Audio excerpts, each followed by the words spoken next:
because that's what we do. Cool.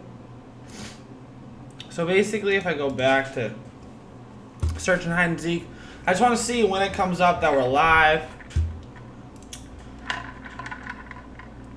Let me know if I am live yet or not. Oh, 52 subscribers. Let's go. Who just subscribed in like the last 10 seconds? This is my boy Elliot, I bet. What we got? If I click into it, does it got a live video? Doesn't say I do. It says we're streaming though for 40 seconds. Let me see. One more time. I'm gonna click it. Maybe it's because I'm not live on YouTube and I have to fuck with something on Restream. Did I do something incorrectly?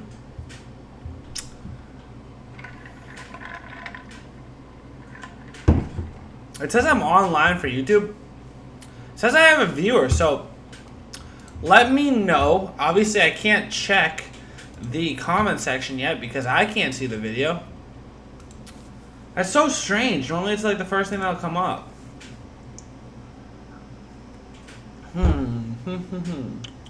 Oh, because the live now is down here. Makes sense. What's going on, Elliot? My guy. Yo, Elliot. So is everything good? Can you see me? Everything look all right? You can see my screen behind me. Do I sound all right? Let me just know real quick. Basically, I don't think you've hung out with us yet on a Sunday morning. All we do right here real quick is we go over the Draftkings slate, whether you're playing cash games or GPPs, it doesn't matter. You can tell me like, hey, what do you think about this guy? Do I want to stack, Patrick Mahomes and Sammy Watkins? Just kind of ask me any questions about maybe certain plays or just the slate overall, and we go through it. Basically, there's no real script. I have a few like storylines that I come into Sunday mornings thinking about and wanting to talk to you guys about, but I don't really have, there's no set schedule. Basically, it's whatever you guys have questions about, I go through. But until I get questions, I'm just going to start going over my initial thoughts, right? Basically, Elliot, the thing I want to talk about first with you, Rodgers or Hart Polo, Garoppolo, I assume. And make sure you let me know if you're talking about like tournaments where you're trying to win, $1 million, or cash games when it's just a head-to-head. Because I think that Aaron Rodgers at 6,100. The thing that I want to talk about real quick with Aaron Rodgers is the thing that we're hearing in Green Bay Packers game is that the worst weather on the slate today is in that Green Bay game, Lambeau Field weather. Cool. So they have a whole channel about it. Basically, what they're saying is today there's drenching morning thunderstorms. So that's the one thing that worries me about Aaron Rodgers, or else it's easy Aaron Rodgers, right? But they're saying that it's heavy thunderstorms as of right now in the Green Bay area. So that does make me a little bit hesitant to go Aaron Rodgers there. Obviously, I like Jimmy Garoppolo. I think it's a good spot. Pittsburgh defense is a little bit better than they've played. I mean, they still pressure the quarterback. They just traded for Minka Fitzpatrick. And I think that Jimmy G and the 49ers have played a little bit better than they are so far this season. So I don't really love the Jimmy G play. I guess between the two of them, I would go Aaron Rodgers. One thing that I do like more than both of them, though, is this 5,800 and 5,900 range with Josh Allen and Kyler Murray. The thing I like about Josh Allen, obviously, the rushing floor. He has 17 carries in 2 games. He has another great matchup at home where they're almost a touchdown favorite. He has a new great weapon in John Brown, and I think that Josh Allen is very solid at 5,900. The other one I want to talk about is Kyler Murray at 5,800. Kyler Murray in 2 games. Obviously on DraftKings you get the 300-yard passing bonus, and I think that he can hit that pretty consistently. He has so far, but that's because he's thrown 94 passes in 2 games. I don't think that stops this week because the 2 teams leading the league in pace of play, basically how many plays do they get run in a single game? Number 2, the Arizona Cardinals, and number 1, the Carolina Panthers. So this game is going to be very high-paced, even without Cam Newton, which it would be better if we had Cam, but it's still fine that we don't. I do like Kyler Murray a lot at 5,800. So That's kind of where I'm at. Basically, for my head-to-heads right now, I'll just show you like the two lineups that I'm trying to consider, right? So you guys can help me out, actually. Let's do something a little bit different. You guys help me out in my head-to-heads. So, obviously, I have my initial lineup where I have Kyler Murray, and I'm just jamming in all the stud running backs. And then I have this lineup over here where I tried to get to Patrick Mahomes because, you know, Patrick Mahomes is going to give you 30 points pretty much. There's not a lot of weeks where he won't. A lot of people are worried about the weather there. And it doesn't seem like the weather in the Kansas City game is as bad as the Green Bay game. Kansas City Chiefs stadium weather. Right now it is raining, but it's nothing crazy, they're saying. Flash flood watch 7 hours ago. Will rain dampen your Chiefs tailgate Sunday? Updated weather forecast. That was a day ago, so that's not very accurate. Let's get more info on this. Let's see what they say about this game. Flash flood watch remains in effect. Thunderstorms producing heavy rainfall are expected to develop tonight across the watch area, persisting into the day Sunday. A lot of people that I was hearing from early this morning were saying that a lot of the heavier rains are actually going to miss the stadium. So I'm not super worried there. But basically I was trying to get up to a bunch of safe plays in cash with Patrick Mahomes, Zeke, CMC. And I really just wanted that to be my main staple in my lineup was those three. And the thing that I was worried about, right, obviously we had to get cheap in a ton of places if we're going to spend up at 3 spots like that, which it's fine because that's definitely doable. But at 7,600, right, it's just the difference of going, 1,800 less on. Pretty much the difference is Patrick Mahomes and Aaron Jones or Kyler Murray and Dalvin Cook. And, what do you like more between the two? Obviously, we just looked at that Green Bay weather. It doesn't look great for someone like Aaron Jones, who's kind of like a quick cutter. He needs to be able to plant his feet in the ground and kind of really make that initial move off the line. Basically, that's kind of where we're at. The questions with the two of them. The other thing that I'm worried about in this lineup is I have Mark Andrews at tight end, and I love Mark Andrews, but he's like a true game-time decision right at this moment. He's questionable right now. He's your tight end 1 through 2 games. He's listed as questionable, and he's viewed as 50-50 for the contest, which basically is as bad as it gets. At least it is a 1 o'clock game, so we'll know before kickoff. But I don't really want to keep myself locked into Mark Andrews there. Kind of sucks because I would love to be able to get up to either Zach Ertz or George Kittle.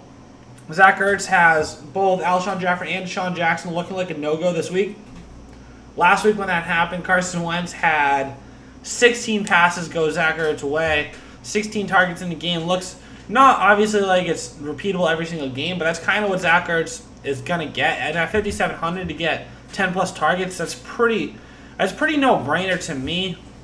But obviously I just can't get there. Obviously I could if I go down a little bit in my flex, and at 5,200 I could get to places like Larry Fitzgerald, Christian Kirk. I already have Mecole Hardman. I could get... Oh, I know a lot of people are asking me about Rex Burkhead today because they announced that James White will be out this game because he is going to be tending to the birth of his child. Burkhead could see an expanded workload Sunday against the Jets with James White set to miss the game. Sony Michel will retain his usual duties as the Patriots' main rusher. But Burkhead is expected to benefit the most from the absence of James White, one of the NFL's premier receivers out of the backfield. Okay. And he's been pretty active through 2 games. As you can see, in week 1 he had 8 targets, so I don't know. He's averaging 11.2 points per game. This is going to be the most active he'll be all season. I just wanted to look at that real quick. Let me quickly answer Elliot's question real quick before I go back to my lineup. I got Robbie Anderson, Calvin Ridley, Courtland Sutton, Mike Evans, Curtis Samuel. I can start 3. Who should I start? So Robbie Anderson I can't play because it's almost guaranteed that Stephon Gilmore is going to shadow Robbie Anderson. And the Patriots defense looks awesome, especially Stephon Gilmore. So I'm not starting Robbie Anderson. I am definitely starting Mike Evans out of those. So let me see. They're playing Indianapolis, the Falcons. I know that. Calvin Ridley coming off a 10-target game in week 2, a 6-target game in week 1. Indianapolis isn't a huge threat, and I think that they're a dog in this game, so they're probably going to keep throwing the ball. So definitely start Mike Evans and Calvin Ridley. And then it's between Curtis Samuel and Courtland Sutton. Two guys I like a lot more than most people. I love Courtland Sutton, and I love Curtis Samuel. Obviously, the thing that's going to be really important in this thing is there's a problem with both of them, right? Courtland Sutton's problem is he's playing in that Green Bay game where it looks like there's going to be a lot of heavy rains, which is going to be tougher to throw the ball. And Curtis Samuel has a new quarterback. He has Kyle Allen starting. But he had 13 targets last week. Obviously, it doesn't really matter too much because it's a new quarterback. And I think that the targets are going to be kind of focused on the main three of DJ Moore, CMC, and Greg Olsen. I'm just saying Greg Olsen because the Arizona Cardinals are the worst team in the NFL at stopping the tight end position. So it's really, to me, between Curtis Samuel and Courtland Sutton. I'm definitely starting Calvin Ridley, definitely starting Mike Evans. It depends on... Can you tell me a little bit, Elliot, of your opponent? Does it look like you need the upside of Curtis Samuel, or do you want to be a little bit safer with that? I think I would go Curtis Samuel, actually, because I like this game. Like I was saying before, it's high pace. There's going to be a lot of pass attempts for both teams. Curtis Samuel looked like he was open on every play last week, so it's not his fault that he didn't have a monster game. I'd probably go Mike Evans, Calvin Ridley, and Curtis Samuel. I'd probably bench Robbie for sure, and then I'd bench Courtland Sutton. Even though I love Courtland Sutton, it's just tough. There's going to be a lot of rains. I'm not a huge Joe Flacco guy, but he does have 15 targets through 2 games. But Curtis Samuel had 13 just last week. I just need a safer pick. Yeah, and that's kind of one of the things that's really important to know is if your opponent, does it look like your opponent's going to crush you? And if so, you need the more upside. But if you're projected to win, definitely take the safer pick. I like Curtis Samuel a little bit more. That's just my opinion. So going back to this flex question I have at 5,200, if I got up to Zach Ertz at tight end, 5,200 is actually a decent amount too. What do I got? I have Demarcus Robinson, Evan Ingram, John Ross, Larry Fitz, which I like, Christian Kirk that I like in that game as well. Maybe I can go a little bit cheaper and pay up at some other position.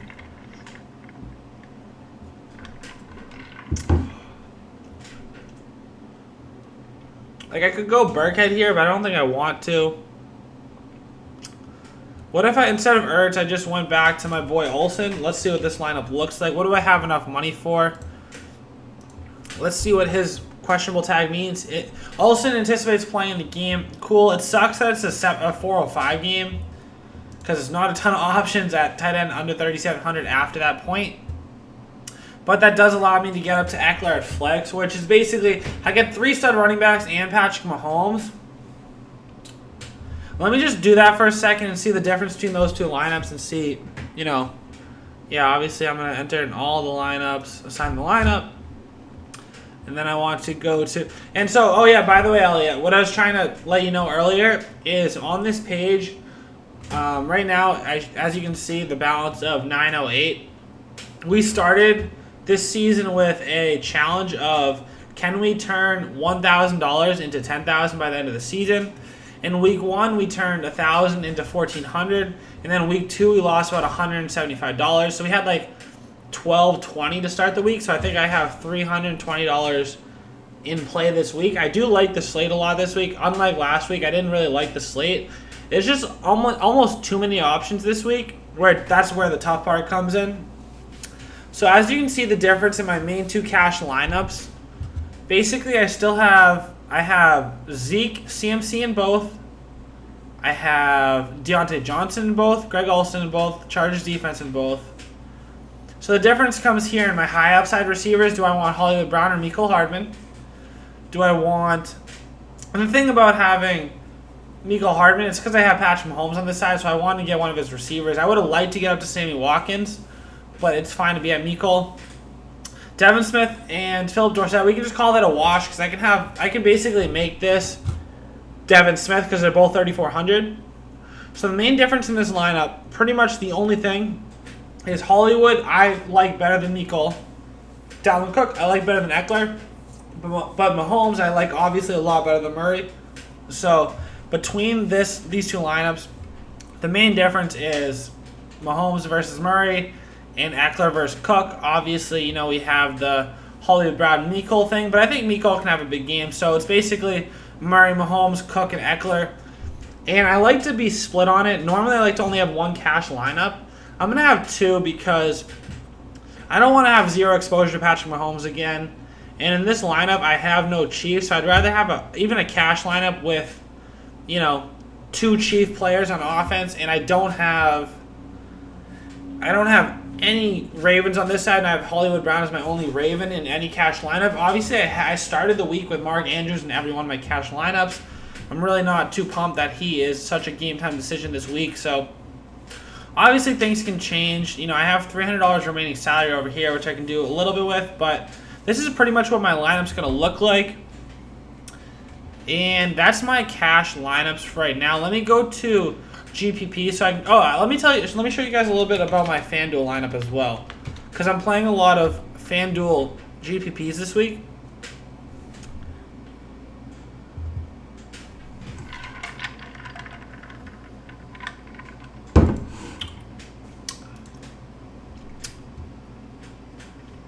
We don't have to look at all my GPPs. Let me just show you one of them. Add a lineup. So my GPPs that I'm playing on FanDuel are all Superflex. Basically, Superflex means I can have a quarterback at the flex position as well. I thought a great lineup would be containing Kyler Murray and Josh Allen, which, as I was telling you, Elliot, those were two of my favorite plays at that kind of mid-tier quarterback on DraftKings. I think they have huge upside. Josh Allen on DraftKings last week had 20 points at halftime, and then he only had, 22 down the game. But it's because they took the foot off the brake. So I think he has legit upside. Kyler Murray, I think we haven't seen a ceiling game from Kyler yet. I think that, Kyler hasn't run the ball at all. His offense is solid in the red zone. So if we turn those into touchdowns and we turn, some rushing yards around, I think Kyler has a legit ceiling. And then I got to play my two favorite running backs on the slate with those two quarterbacks in CMC and Zeke, that's awesome, obviously. And I got to get my favorite player in the Kansas City Chiefs game on Kansas City side and Travis Kelce, and on the Ravens side and Hollywood Brown. So there's crazy upside right there. Like I was saying, in this pace of play game, I'm running Kyler Murray back with DJ Moore, thinking he'll have a big game. Because GPPs, you kind of got to get correlation, like I've been talking about a ton. And what else do I have? Christian Kirk. I'm stacking Christian Kirk with Kyler Murray, or the other way around.